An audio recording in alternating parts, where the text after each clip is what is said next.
Hey everyone, back here for Week 15 MLS Digest picks, and there's no two ways about it. We got rinsed last week, bad. 0-4 for -5 units, unfortunately. Definitely our worst week to date after winning week after winning week. And yeah, even though it was a losing week, definitely don't want to have something that bad. But the only way is up from here, the way I see it. So got to recover. We're still doing fine on the season, up over 10 units. But yeah, weeks like that happen. Some bounces didn't go our way. We had some tight games, but yeah, just didn't swing our way for any of them. So uh, you know, we'll recover. But just to go over those plays, we had Nashville money line against a really depleted Atlanta side. Nashville obviously fired their coach, was with it, still has that interim coach, and they had some decent chances, to kind of kill that game off and take the lead in the second half, but the offense still kind of pretty lackluster. I think that'll improve as it goes on, but maybe a little premature there to trust them that early. But the I think the read was still definitely there because taking everything into account, Nashville, that'll be 2 points Nashville really, should have wanted and should have had. Um, and then going over to the Hudson River Derby, we had Red Bulls draw no bet. And yeah, they just got outplayed by NYCFC. Forsberg, I think, came on late, but he wasn't obviously an option for most of that game. And yeah, it's just it went NYCFC's way. It was a good match, but yeah, um, lost on that one. And then for our 2 unit, we had Crew draw no bet, and then Kansas City double chance.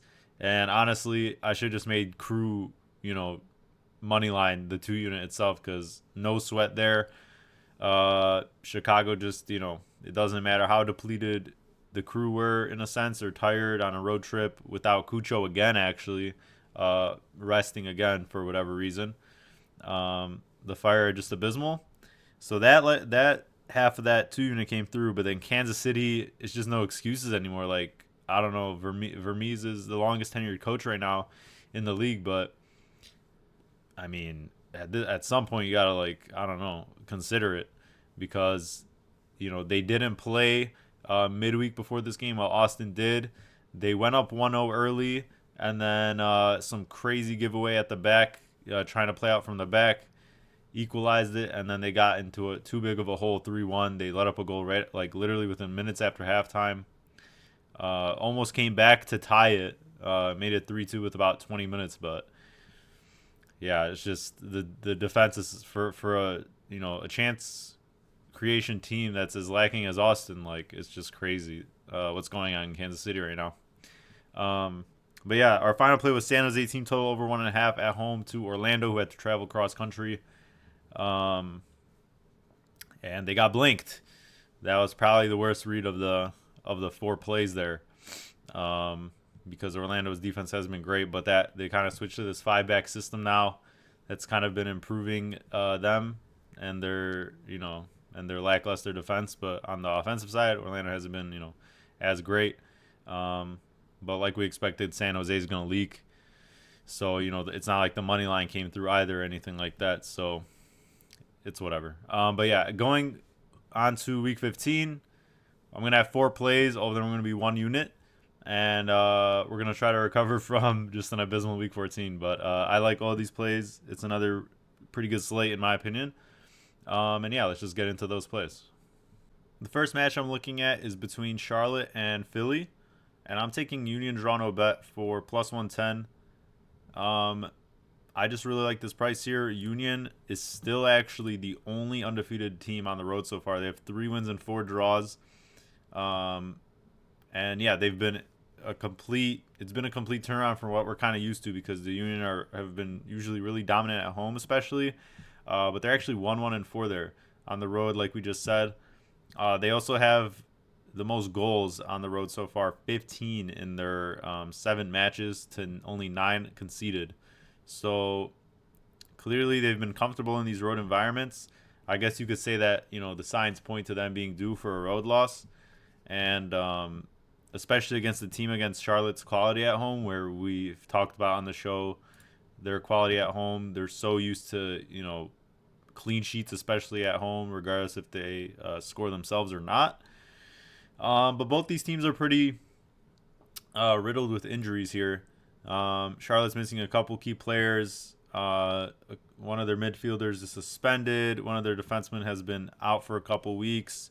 Abada, their DP winger, has been out. He just started kind of training with the team this week a little bit, but I'm not really sure that he goes for a start here.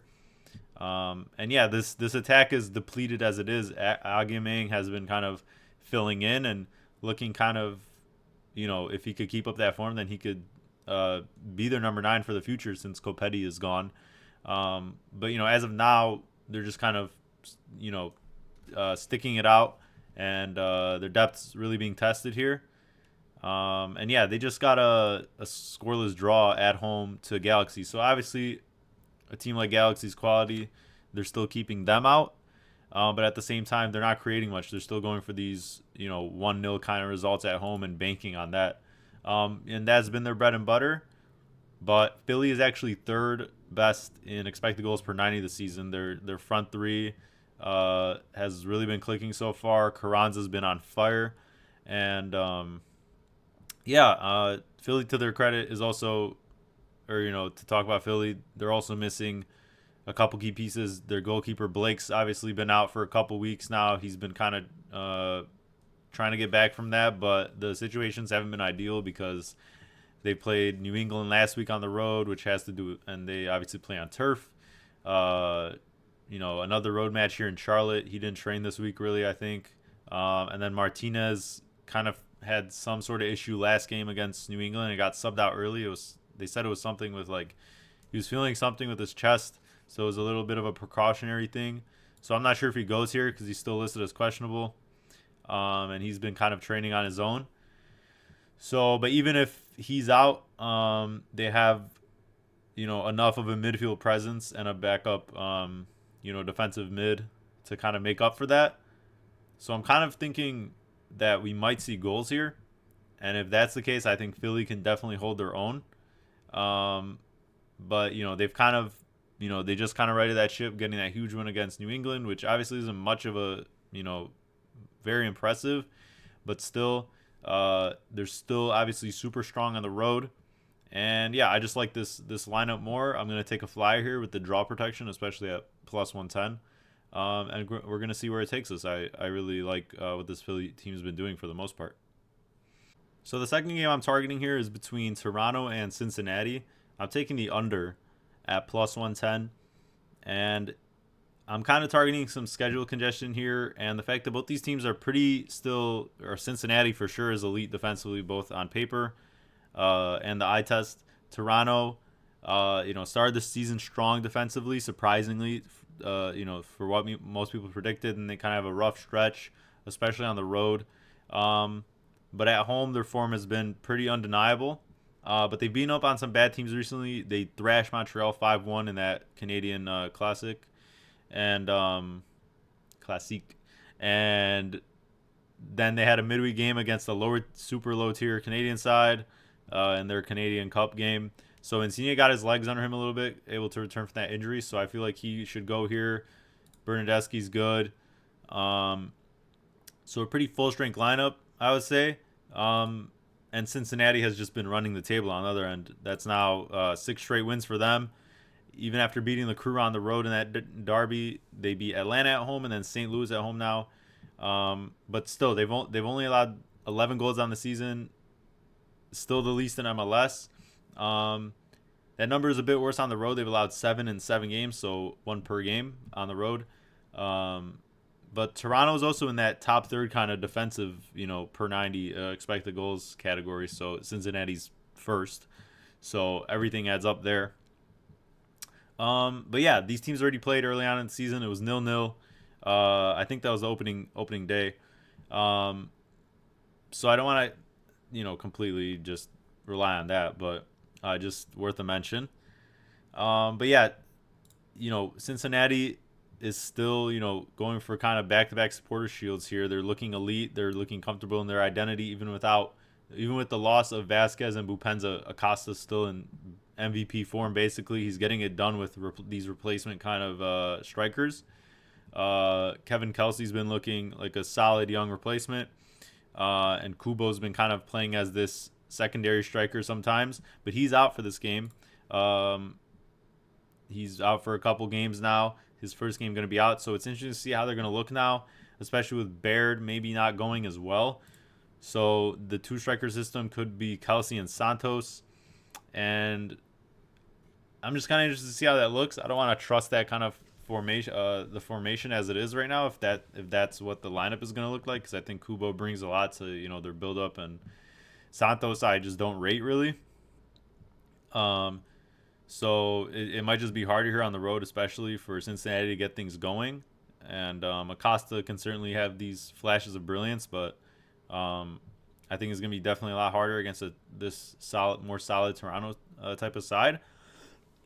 Excuse me. And yeah, on the other hand, Toronto has been flowing. Both their star players are going to be in. Actually, excuse me, Bernadeschi will not be in. So if it's just Insigne on some kind of, not really 100% yet, even though we got like half an hour in that last midweek game, yeah, I just don't see. I see this being like a 1-1, maybe both score, because that has been more of a trend in Cincinnati's road matches. But yeah, we've seen a lot of these draws, and I don't see much separating either of these sides, just given the roster and like starting lineup depletion. So at plus money, I'm going to take this under for two pretty solid defensive teams. So I'm taking St. Louis again here on the money line. They're playing the Sounders at home, and it's at plus 125. I like this price, and I think it shouldn't really be this price. I think it should be a little bit more juiced. So this is part of why I'm taking it.